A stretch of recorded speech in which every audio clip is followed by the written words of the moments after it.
Hello, I'm Joan McGrory, and I am Southwest lead faculty for the BUSN 1300 Personal Finance class.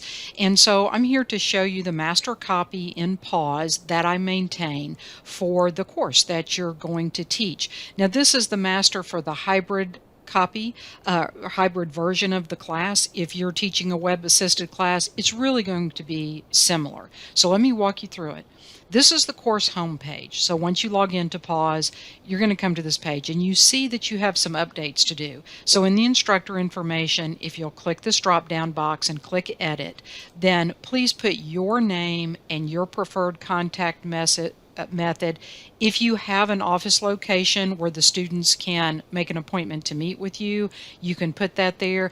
If you need this is the department office. If you need for them to, meet you there, but let the students know how they're supposed to contact you. So if you need to change that, change it, but just make sure that they can get a hold of you.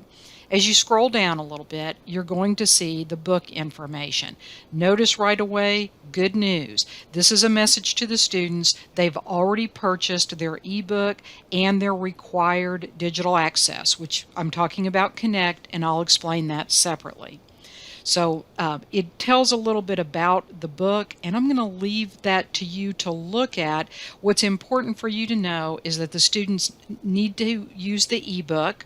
If they want to additionally purchase a print book, they can do that. Most students don't. Most students are very comfortable with the ebook. As you can see, how do they access that? They're going to access it through the Connect system. They can also download it through an app called Read Anywhere, and this is a link directly to that app. So I encourage you to take a moment, to look at this once it's cloned, but I wanted to show it to you now. When they register into Connect, I really get pushy with them to use their first name and last name as they are on file with the college. This just simplifies your grading, and I just kind of think it's good practice, but that's what that note is about.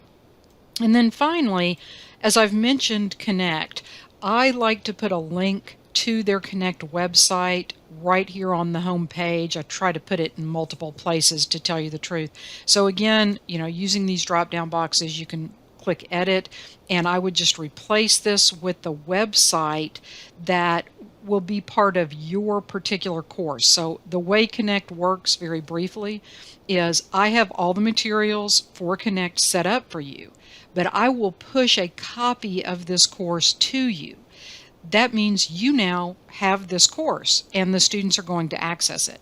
And that particular course has a web address, and that web address is what they must use the very first time, so that they know how to get into Connect in all kinds of other ways, but this first time they've got to start at that website that you give them. That's what makes the connection between their username and the materials, the course materials. So you're going to give them that site and really make sure. Down below, notice that this is a course welcome. This is kind of what I use in my course. Please feel free to change this up to reflect your personality. Just make sure, again, you're welcoming them into the course. It doesn't have to be much. Some of these are things that our distance education automatically includes, so you can't really do too much about some of these, and probably don't want to. But again, to edit, just use that drop-down box and edit. So this is just the course homepage. Okay, let's look at just a few other things. In a separate video, I'm going to tell you about Simple Syllabus. This is where this link will go to after the course is cloned. It is required. It is the college's official syllabus system. It's where the students access the syllabus. So this link will be set up automatically for the students, but as a separate task, and I will explain this separately, you will need to go into Simple Syllabus and you will need to put information. I will give you a copy of my syllabus, and so you can really just kind of go through and use it. Also, Simple Syllabus is kind of neat because it will detect that there's an existing version of the syllabus out there, and it will allow you to copy it. With that being said, I typically teach the online class, and so there are changes that you will need to make to tailor it, to your class. Okay. What I really want to show you is the content. So I'm going to click on content. Now, under content, I'm going to actually click on table of contents just so we're truly at the beginning. Okay, so here we are. And the first thing that I want to show you is something that is invisible to the students. So they will not see this. And notice it says instructor's resources invisible to the students.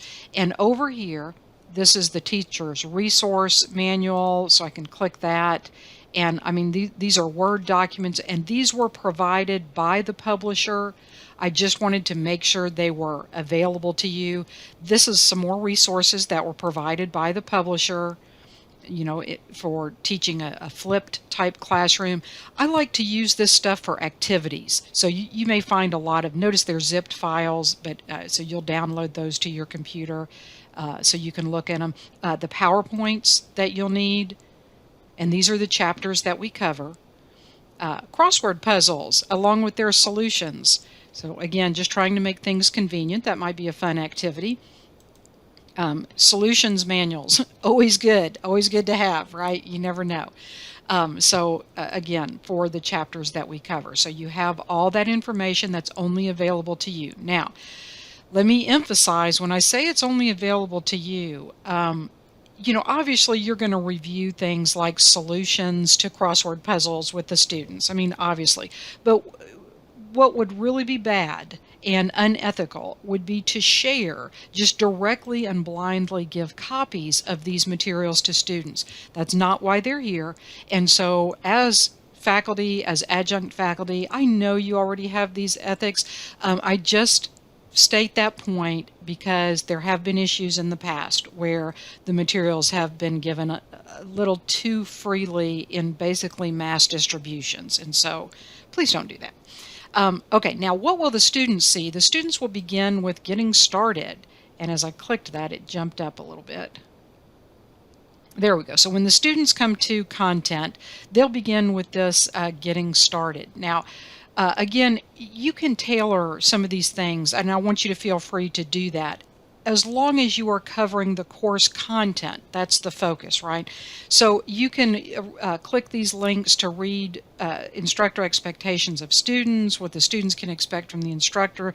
I have a discussion posting out here that I use in the online class. However, I do use these in hybrid classes especially because the time is so short that introductions often go very quickly.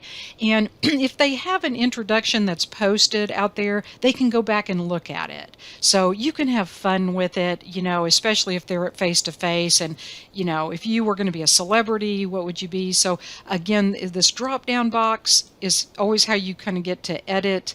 And there's some other ways, but I wanted to show you that. Now, here's another thing that I do, which is I require them to create that Connect username by a certain date. And I normally try to do it in class or very soon after, like I give them maybe a couple days if they're going to earn points.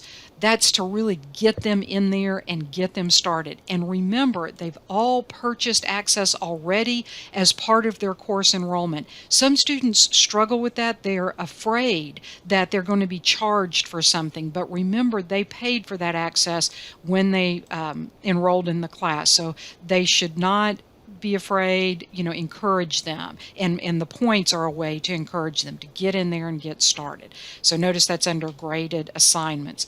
I do have, if you're not familiar with PAWS, if you have students who are not familiar with PAWS, the library has some useful links. In regards to Connect, here's Connect Help. All kinds of things. I try to explain to them that the grades do not automatically jump from Connect to PAWS. So after the due date, that's when I go in and I, take the grades from Connect and I type them in PAWS, and I try to, send them an email after I do that, so that I also tell them, look, check me in case I've made a mistake, right? Because I'll fix it. But you may want to do the same thing. But here are some links to help the students and to make some explanations. And again, I encourage you just to go through that and see if that's what you want to do. In terms of getting registered into Connect, these are some slides from the publisher that will walk them through it that you can use in class. Typically, once you get them to the right website, they take off. They're clicking. So, but you can look at that if you want as soon as you get a copy of the class. I'm here in chapter 1, and I won't go through all chapters because they pretty much follow the same format. I start out with the student objectives. I do give them what I kind of call a student version of the slides. So they're in PDF, as you can see there. If I click that, and let me just show you that it's a PDF file, and it does not include the notes from the slides that the instructors would have. And I don't know about you, but I'm going to go back to table of contents. I customize my slides so much that they end up not looking, anything like the publisher slides.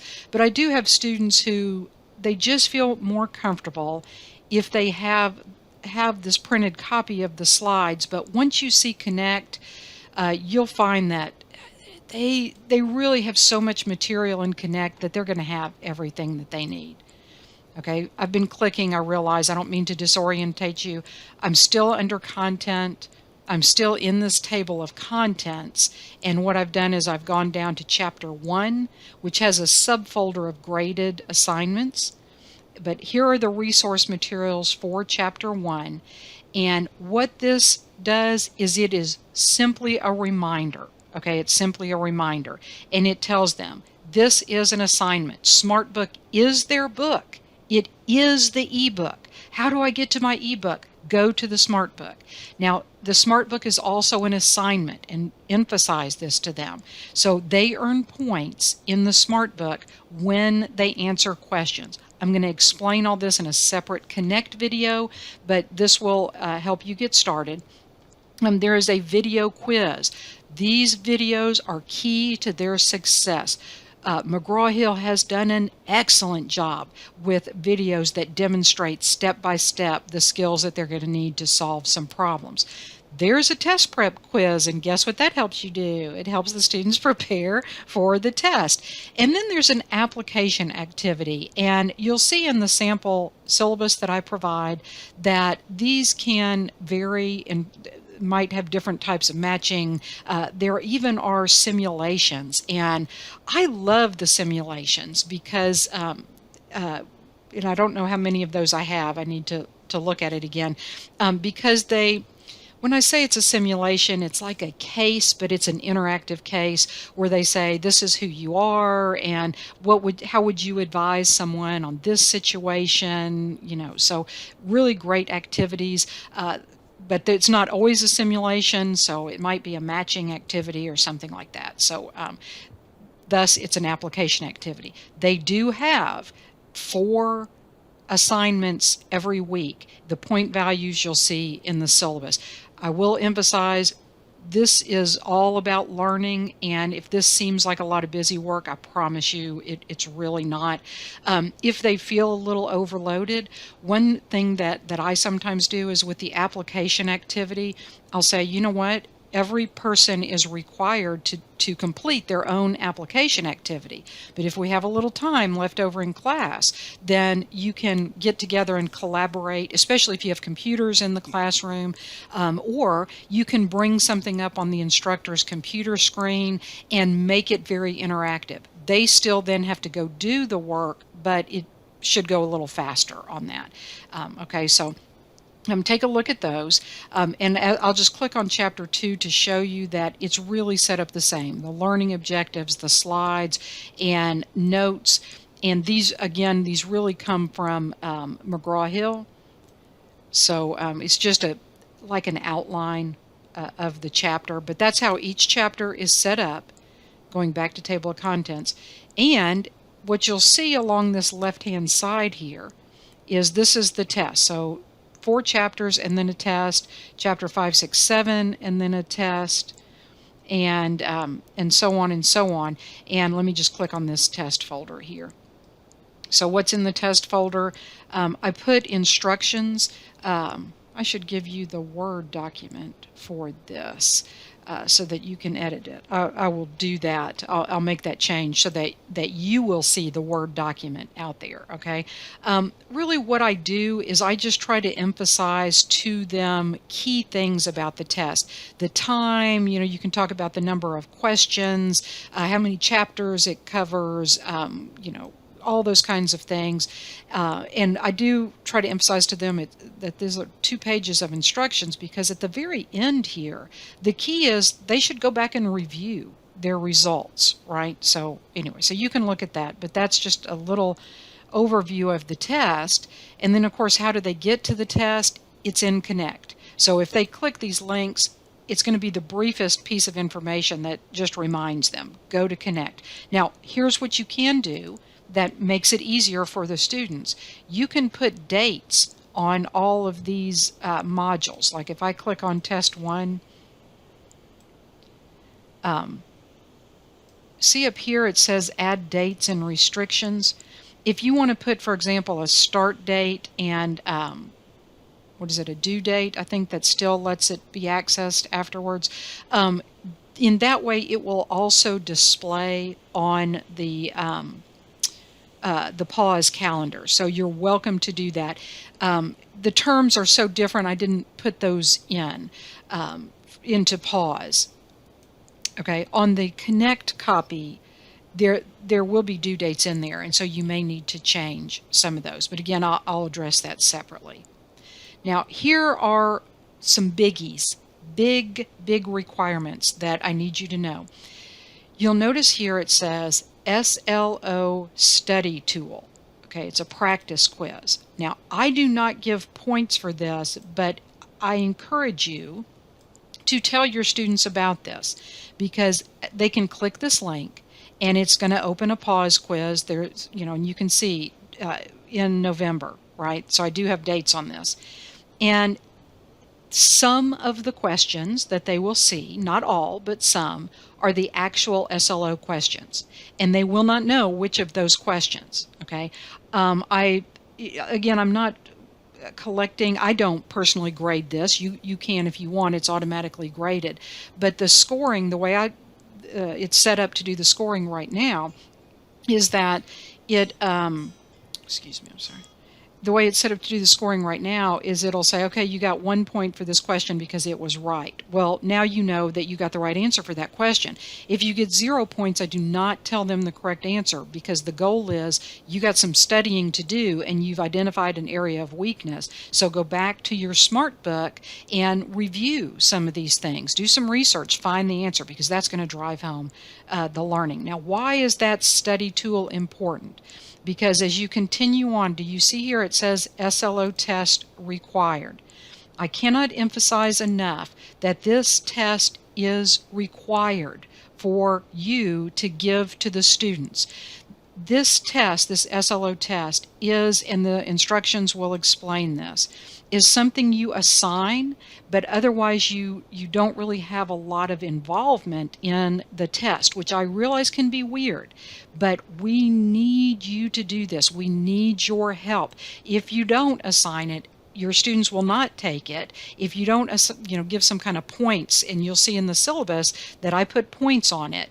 Okay, so if you don't kind of charge them those points, they won't take it, and it will show up as a problem in our academic end-of-year reports, which we use towards accreditation. So it is a serious matter, and I appreciate so much you adjunct. If I sound kind of on that, it's just I really need your help on this, and this has been a problem in the past, and significantly enough so that it is something that we are addressing and needs to be addressed because it supports accreditation. Okay, so thank you. I'm sorry, I'm on my soapbox. I'll step off of it now. Okay, so here's the instructions, and this is what the students would understand. Now I'll just spend a moment on this. It's important because it measures their success. It's required by the college. It's open notes, open book. They are expected to work alone. This is not a group project. There is no class collaboration.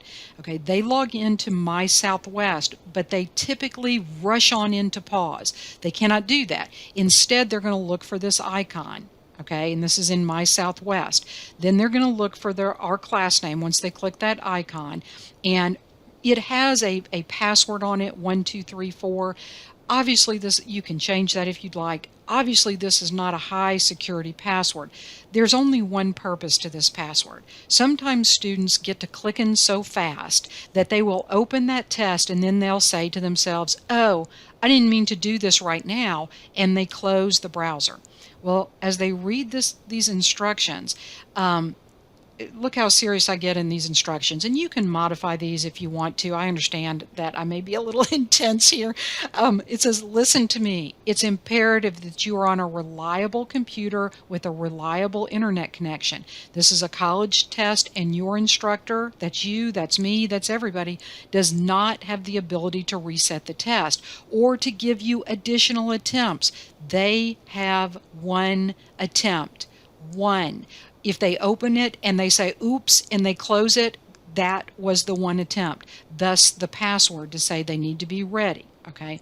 It says if you ever arrive at the page where you see the question, your one attempt has been started and cannot be regained. Also, do not use your back button. Do not close the browser. Now, here's something that I do with some of my classes. I will see if I can reserve the library computer lab, for example, or another classroom that has computers, and just for this one day. And we'll all go to the room on that one day and we'll take the test. Okay, so that way I can observe them and I can make sure it's like, okay, let's all go slow together. Let's talk about these instructions together so that they can be successful. It's 15 multiple choice questions. I believe if they do a little prep, this, I like to say these are easy peasy points. You just have to take it seriously and they can collect these points, okay? So when they submit, you can see the score immediately in this SLO system. Again, that's something I would explain separately to you, and gladly so. But what is your role? Your role is to say you have to take this test. Make them aware of the study tool that's built into PAWS. Okay. So what I want you to notice is that there are resources for you in PAWS. There are resources for the students in PAWS. There are assignments and tests that are in Connect. There is an SLO test that is under My Southwest through a different icon, okay? And then, at the end, I hope you will encourage them to do the evaluation. What I like to do, and again, this is something you can change, is I'm just going to click on this so I can show you how the course is set up. I tell them to evaluate all the courses that they're enrolled in. And if they'll do that, and if they'll show me their confirmation page, they can print it and bring it to you in class, or they can upload it. This is an assignment box here. If they will upload it, and I even try to say, here's a video that will explain how you can do that, I tell them, take out your cell phone and take a picture of the confirmation screen, right? If they'll show me that they have evaluated all the classes that they're enrolled in, I'll give them 5 bonus points. Now, when I say bonus points, not on top of the final grade, added into the sum total of all the points that they earn. So content is a really big area of PAWS that you'll want to explore, which is why I wanted to show you this. In terms of that discussion posting, they can access everything through content, but they can also come up here to communication, as can you, and for example, go to discussion. And this is the introduce yourself.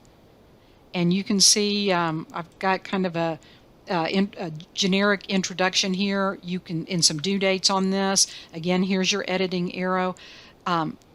If you want to put a personal introduction of yourself in there to help the students get started, I think that'd be awesome.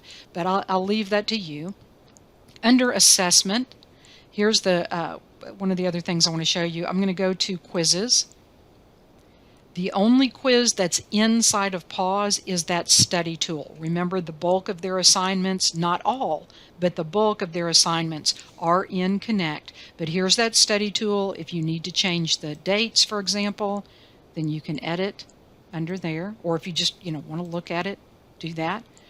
Also under assessment, assignments. Now remember, they could access all of this through the content link. It's all right there for them. But if you want to make some changes, for example, on the due dates here, anything like this, the instructions, again, you just come into edit. So you can do that.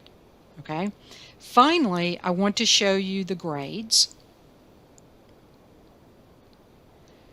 This is, of course, where you will see all of your students listed down here below. The way I typically like to view this, well, you can export it to Excel as they get their grades and that type of thing. Notice it even will show like their final grade kind of as they go. But I like to look at this under Manage Grades if I'm looking just at the especially before class starts. I'm trying to see what the grade book looks like. Well, that introduction posting currently is set up where I will give them 5 points. Again, if you don't want to use this, then you may want to delete that assignment or change the points. There's even an option under this edit to make it a bonus assignment. The Connect user login, once I see that they've set that up, if they do it by the due date, I give them 5 points.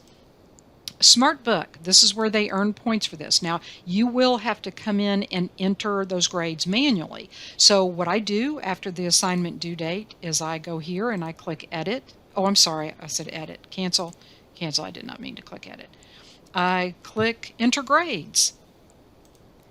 And I just, look at them in. I typically put a note here, this overall feedback, and I say grades posted so that they know. And then I just put, was it 18 out of 20? Was it, 20 out of 20? Something like that, whatever their grades were. And then I save that. So, and I send them an email and I say, please go double check your grades, right?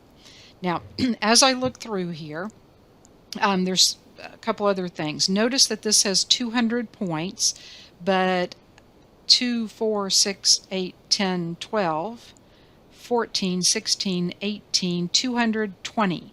So it looks like there's extra. One of these grades is set up to be dropped automatically.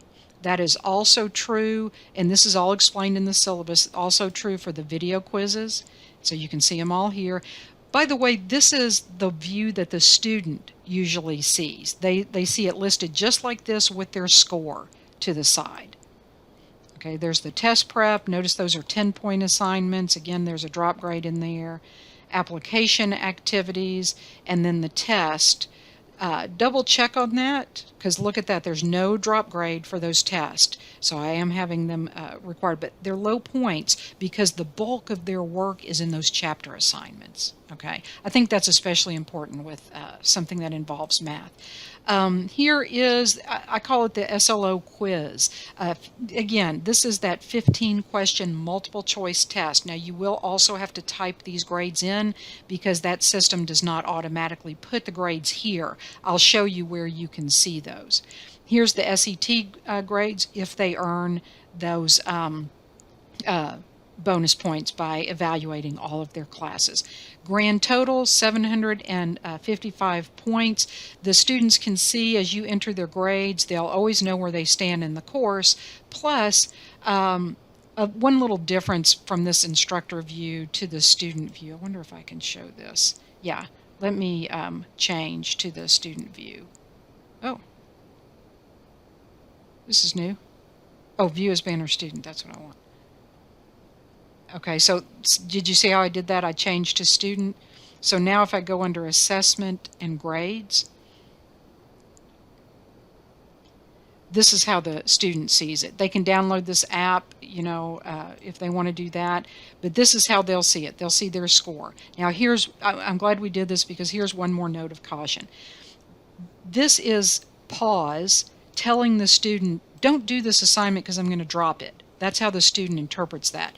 You do need to emphasize to the students that to ignore this word until the end of the semester. Just pretend it's not there because it will keep changing as they earn points. Because what PAWS is trying to say is, well, I looked through this list. This was the first lowest score that I saw, and so I'm going to drop it. Well, some students misinterpret that and think they do not need to do that assignment. They need to do the assignments, ignore that, just know that per the syllabus, a grade is going to be dropped at the end of the semester. So you can kind of see, that it's going to do that. But tell those students, don't pay attention to this, not until the very end of the semester. But PAWS is doing all the calculations for them anyway.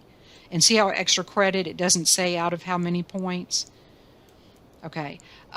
They will, at the top of the screen, I'm sorry it's not showing here, they'll see their grade being calculated. So they'll always know where they stand in the class.